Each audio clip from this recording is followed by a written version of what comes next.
Bonjour à toutes, bonjour à tous, c'est Sangoni et bienvenue pour cette nouvelle vidéo consacrée à Dragon Ball. Alors, après d'avoir vu les deux petits premiers arcs de la série, nous allons nous attaquer à un gros morceau, le premier arc sérieux et intéressant de la série, l'armée du ruban rouge. Alors, ça va spoiler grave pour l'histoire, donc si t'as pas vu la série, je t'invite à regarder cet arc de 40 épisodes. C'est parti, on y va.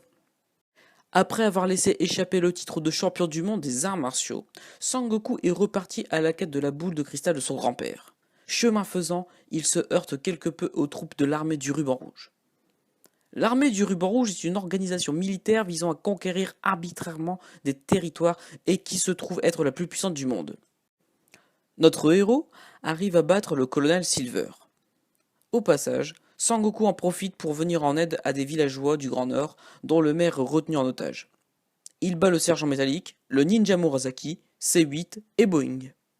C'est aussi là que se trouve le colonel White. Tous les postes de caméra de la tour y sont installés, et une trappe qui mène directement au repère de Boeing aussi. C'est alors que, de façon inattendue, C8 devient un allié. Et par-delà, il arrive à battre le général White. Sangoku, ayant récupéré la boule de cristal, s'en va ensuite dans la capitale de l'Ouest, la grande ville, là où habite Bulma. Il en rencontre d'ailleurs tous les avantages et les inconvénients du grande ville.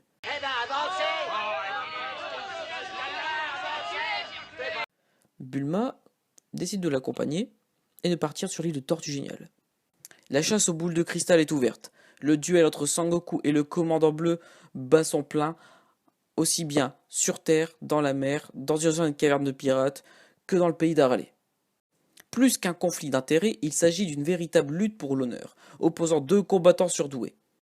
C'est dans ce contexte survolté que la pétillante Arale décide de faire son apparition. Cette jeune ingénue n'est d'ailleurs pas inconnue des fans de Toriyama, puisqu'elle n'est autre que l'héroïne de sa série culte Dr. Slump. Une fois ce conflit terminé, le commandant bleu retourne au QG du ruban rouge, et il se fait assassiner par Tao Pai Pai, le tueur à gages le plus redoutable du monde. Sangoku rencontre Bora et Upa, les habitants au pied de la tour Karine. Tao Pai Pai arrive et assassine Bora.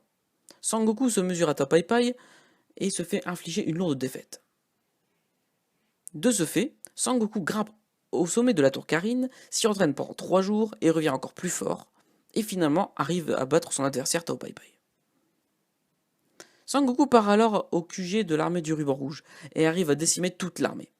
C'est d'ailleurs la triste fin d'une armée qui avait pour chef le général Red, qui se fait lâcheusement tuer d'une balle dans la tête par son bras droit, le colonel Black, lui-même assassiné par Sangoku.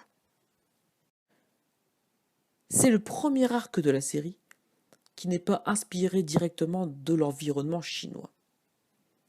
À l'époque, fort de son succès, Dragon Ball a eu un tournant après le Tenkaichi Budokai et a connu un accroissement au niveau des ventes au Japon. Devant continuer son œuvre pour pas mal de scans et d'épisodes, Toriyama décide de se tourner vers complètement autre chose et développer l'univers qui entoure Sangoku. C'est là que Dragon Ball devient un univers à part entière. On y voit le monde, donc le pôle Nord, la capitale de l'Ouest, désert, la terre sacrée, la caverne des pirates, le monde d'Arale, etc. Devant épuiser plus loin que dans les légendes chinoises, Toriyama ne se cache pas dans cette partie comme étant fan de séries B ou de films américains. L'on voit ici Jean-Claude Van Damme, Mr. Black, le bras droit du général Red, dessiné sous les traits de Michael Jordan, Heather Locklear pour Lunch. Le sergent métallique est une pâle copie de Terminator. C8 est une reproduction de Frankenstein, et Mikhail Dudikov, représenté par le colonel Blue. Parmi les villageois, on y voit Chuck Norris. Et dans le village d'Arale, on y voit même une parodie de Superman. Pour les personnages plus asiatiques, cette fois, on y voit les copies de Yun Fei pour Tao Pai Pai et Sony Shiba pour les ninja Murasaki. Attention, le voilà. Ce thème est un peu plus sérieux que ce développé jusqu'à présent. Une force de plus va naître dans cet arc. Pour toute la saga est celle du thème sérieux abordé en profondeur alors que l'abord apporte juste une touche d'aventure et d'humour. L'armée du ruban rouge dessine en fait l'économie mondiale que détenait l'armée militaire allemande durant la Seconde Guerre mondiale.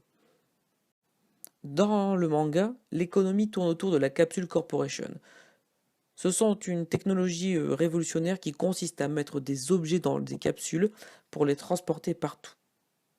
Seule l'agriculture a conservé ces techniques. Le père de Bulma est le créateur. C'est pourquoi Bulma est si riche, car il détient cette technique et cette marque que l'on verra partout. Dans l'économie de Dragon Ball, alors que 40% des capsules sont détenues par la Capsule Corporation, 16% sont détenues par l'armée du ruban rouge à des fins militaires uniquement.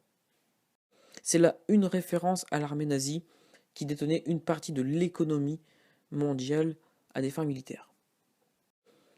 Autre référence à l'armée nazie est le fait que durant la guerre, les Allemands se tentaient à des expériences pour créer ou améliorer le corps humain.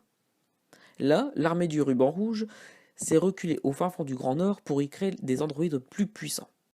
C'est de là que sont venus C8 et Boeing. Référence encore sur un thème encore plus sérieux, les homosexuels étaient largement cachés dans l'armée nazie, qui représentait comme une race soi-disant parfaite. Dans Dragon Ball, le colonel Blue, qui a quelques tics humoristiques représentant cela, le cache à son armée, comme les nazis pouvaient le cacher à leur armée à l'époque.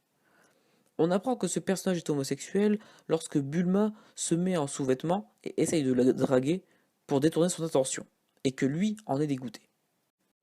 A bien noter que ces deux armées ont toutes deux été gouvernées par un être têtu et vicieux qui a causé leur ligne de conduite à leur perte. Car l'oppression pour créer une société unique et parfaite n'a pas abouti. Le message important étant que le mélange d'idées et de civilisation arrive toujours à gagner. C'est vraiment le message important que Toriyama a voulu faire passer. Autre passage intéressant, quand Sangoku monte au sommet de la tour Karin, il arrive à s'entraîner en 3 jours, alors que son maître Tortue Géniale y arrive en 3 ans. Anecdote, à ce moment-là, le maître est devenu un chat car il ressemble très portrait au chat qu'avait Akira Toriyama à l'époque. Mais toi, tu veux? Et c'est pas parce qu'on est dans une situation critique qu'il faut craquer nerveusement. Mignon, je ne craque pas, j'essaie de rester à la hauteur. T'es qu'un menteur. Voilà, on a fini avec un résumé et des références en ce qui concerne l'arc de l'armée du ruban rouge. L'arc n'est évidemment pas fini, mais la dernière partie a des références qui sont propres et complètement à part. Donc j'en ferai une vidéo à part entière. En tout cas, j'espère que ça t'a plu. N'hésite pas à le dire dans les commentaires, n'hésite pas à t'abonner à ma chaîne, surtout clique sur la boule de cristal si tu veux t'abonner, il y aura des exclus, des concours et tout, je vais faire plein de trucs, hein. Évidemment il faut le temps que ça vienne, mais surtout ne manque pas les prochaines vidéos qui seront de plus en plus intéressantes. Voilà, je te remercie, à bientôt Kamehameha et au revoir.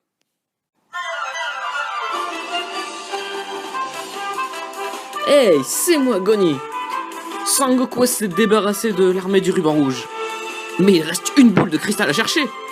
Il reste le père du pas à ressusciter. Sangoku va partir dans un tout autre monde pour essayer de combattre les méchants. Dans le prochain épisode, il faut ressusciter le père de Upa. Sangoku contre les monstres d'Halloween.